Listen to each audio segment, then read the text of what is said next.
মরহুম আমাদের যে সাংবাদিক শাহিন চাচা আপনার স্মরণে আজকে শোক সভা। আসলে শাহিন চাচার সাথে অনেকদিন মিশার কারণে স্মৃতি আসলে অনেক আছে।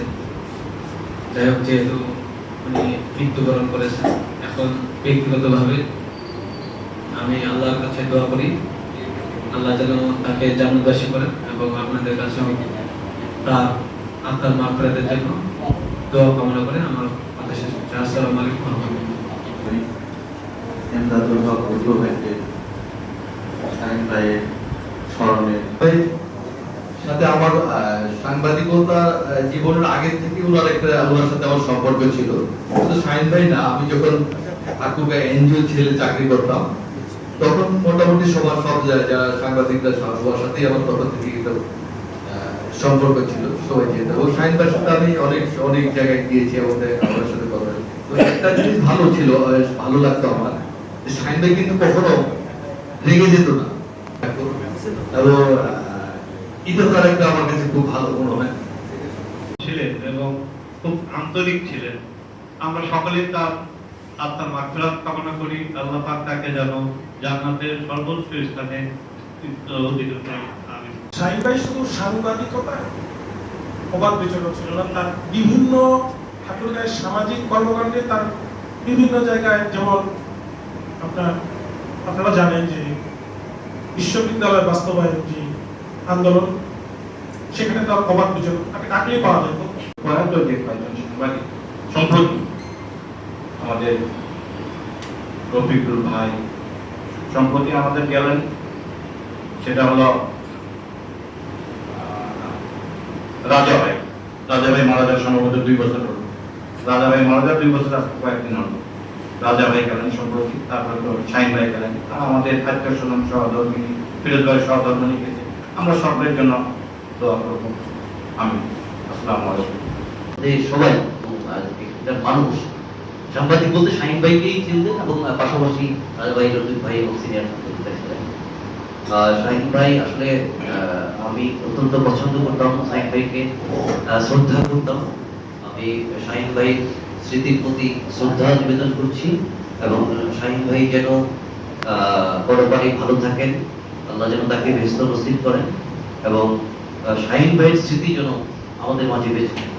93 সাল থেকে তার সাথে আমার উঠাবসা পারিবারিকভাবে তার সাথে উঠাবসা ছিল, সব সাইড দিয়ে কিন্তু আমরা মানে ভালো ওনার সাথে যোগাযোগ ছিল আমাদের।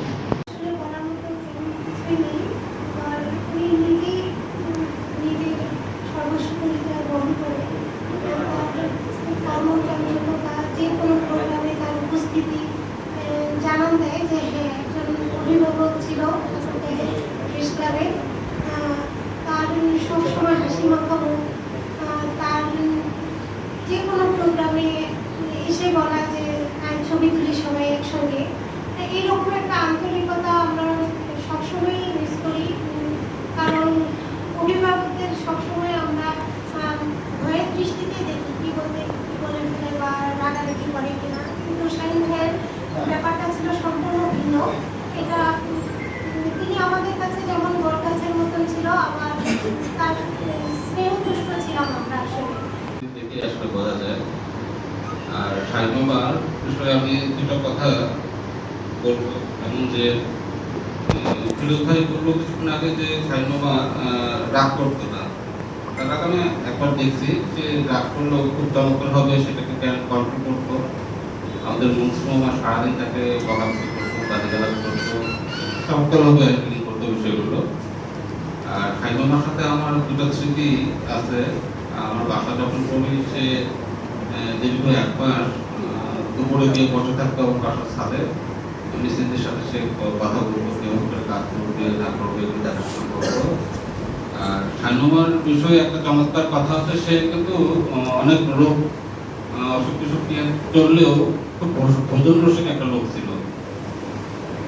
সে তার ডায়াবেটিস থাকলেও সে মিষ্টি খাওয়ার সুযোগটা হাতছাড়া করতো না।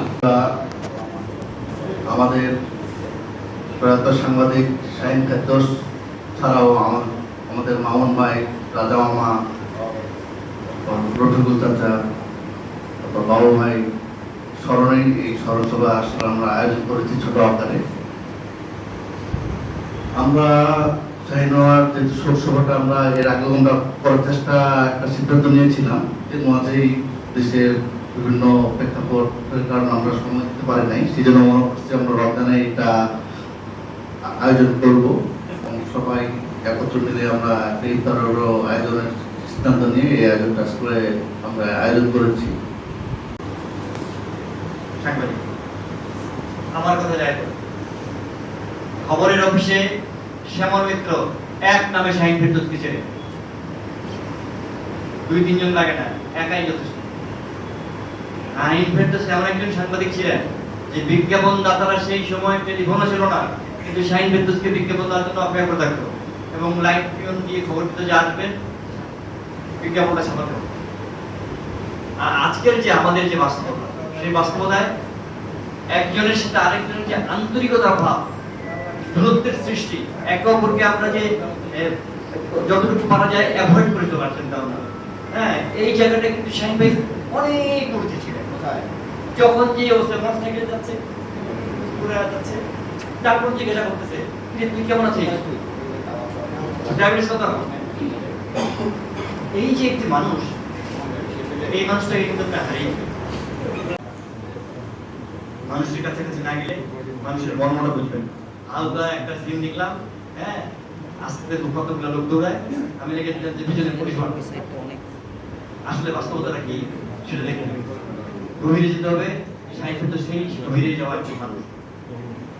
মামুনুর রশিদ একসাথে রাজনীতি করেছি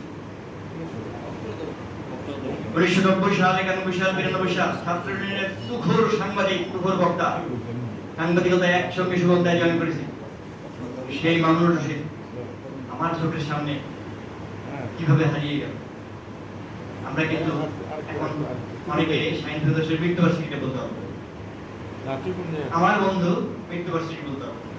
আমাদের এই যে পতন যে হয়েছে, আমাদের চেতনার যে ঘাটতি, মরণের যে ঘাটতি, আমাদের ঐক্যের যে ঘাটতি, সেই জায়গাটায় আজকে শাহিন ফেরদৌসকে দেখে আজকে এই দোয়া মাহফিলে এসে আপনারা অনুগ্রহ করে ওই জায়গাটায় নিজেদের বিবেকের জায়গায় তারা থাকবেন, যেন আমরা আরো ঐক্যের বাঁধনে বন্ধনে এক হতে পারি। মানে বাদ দিয়ে দিলেন, তারপরে আমি মামুন ভাইয়ের সঙ্গে দীর্ঘদিন একসঙ্গে আমরা টেলিভিশন সাংবাদিকতা করেছি। প্রত্যেকেরই যে গুণাবলীগুলো আছে সেই গুণাবলীগুলো আমরা সেগুলোকে সামনে রেখে আগামীতে আমাদের পথ চলায় সেগুলো আমরা অনুসরণ করব।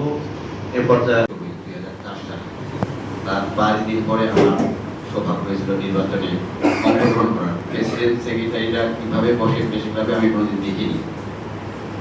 22 দিনের মাথায় নির্বাচন, সেক্রেটারি নির্বাচিত হইতেছে। প্রেস ক্লাবের তালা খুলে স্ত্রীর আলমারি কোথায় কোনটা আছে প্রথম শাহিন ভাই আমাকে খুলে দিয়েছিল। মানে প্রেস ক্লাব পরিচালনায় হাতে ঘুরিয়ে উনি সব কাগজ উনি সব বের করছি, আবার সাজা সাজা রাখছি, আবার এটা এই ফাইল টোটাল আমাকে 6 বছর 3 টার্ম শাহিন ভাই আমাকে প্রেস ক্লাব পরিচালনায় ব্যাপক সহযোগিতা করেছে। উনি অথবা লিখনিতে অনেক বড় সাংবাদিক ছিল না, তবে সাংবাদিকতার বয়স অনেক। আমি যখন ওনার সাথে এমনি বেড়াতাম, আমার বাবা তো ওই শাহিন সাংবাদিকের সাথে তো কিসের খাতির, ঠিক আছে, মানে রাজা সাংবাদিক, রফিকুল সাংবাদিক। এখন কিন্তু রোহার সাংবাদিক বলে না, কামরুল সাংবাদিক বলে না, আমাদের নামে বলে। কিন্তু ইনাদের নাম শাহিনের একটা এই মানে মৃত্যু বরণ করার কোথায় বেড়েছে। যেমন আমার 22-25 বছর সাংবাদিকের বয়স, আমি বিচরণ কম, লতিফ ভাই 50 হয়ে গেছে, বিচরণ কম। যা মাঝে যারা সাংবাদিকতা তাদের তারাও কম। নতুনরা যেরকম করে বিচরণিকতার বয়স যা, তার বয়সও আপনাদের বয়স না, মানে এরকম অনেক জুনিয়র আছে, কিন্তু তারপরও আপনার সাথে কলিগ হিসেবে থেকেছে। তার আজকে শোক সভা, আমি সবাইকে নিয়ে দিয়েছি, আমি একটা তালিকা আমার কাছে আছে। আমি যদি বলি ঈদে আপনি সহিদা করবো, আমার এখানে 80 জনের নাম আছে, পারবে যাবে। কিন্তু শাহিন ভাইয়ের মতো মানুষের শোক সভা আসতে আপনাদেরকে ফোন দিয়ে থাকতে হয় যে আমরা আসলে কি ভালো মানুষ না দুষ্ট মানুষ, আমাদের মুখোশধারী সাংবাদিক মানুষ। আমার কাছে মনে হয় আমার খুব লজ্জা লাগে এই পেশা আমি কেন আসছিলাম। আমার নিজের কাছে মাঝে মাঝে একা একা বসে কান্দি। পৃথিবীতে আর কোনো জায়গা ছিল না, আর কোনো পেশা ছিল না আমার মতো মানুষকে সাংবাদিকতা আসতেছে। আমি নিজেকে ধিক্কার দিই এই পেশা আসার জন্য, কারণ আমার কমিউনিটি, আমরা আপনারা সঠিক জায়গায় নাই, থাকতে পারিনি। নীতি নৈতিকতা জিরো টলারেন্স আছে আমাদের, এবং আমরা সবাই মুসুক দুর্বলকারী, সবার ডুবে শুনেন, আপনারও সন্তান আছে, এই ডুবে আপনার সন্তান শিখবে। আমরা সাংবাদিকতা করি চালাকি করে, কিন্তু মনটা একটু পরিষ্কার করি। কয়জন গিয়েছিলেন? কয়জন খোঁজখবর নিয়েছে? সাংবাদিক কল্যাণ ট্রাস্টের সেক্রেটারি ছিল, টাকা পৌঁছে দিয়েছে। ভারপত্র সভাপতির কাছে কানে আসছে কিনা জানি না, আমার কাছে আসছে। ফোনে বলেছে, একেও বলেছে দয়া করে ক্রাইম থেকে একটু দূরে থাকেন, দয়া করে একটু ক্রাইম থেকে দূরে থাকেন।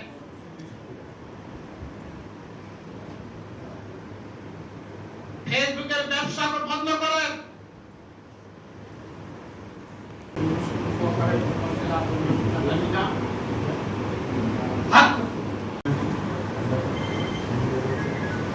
আমাদের ধর্মে বলে যে মানুষ ইন্তেকালের পর তার গুণগুলি শুধু বর্ণনা করে, দোষগুলি উচ্চারণ করিও।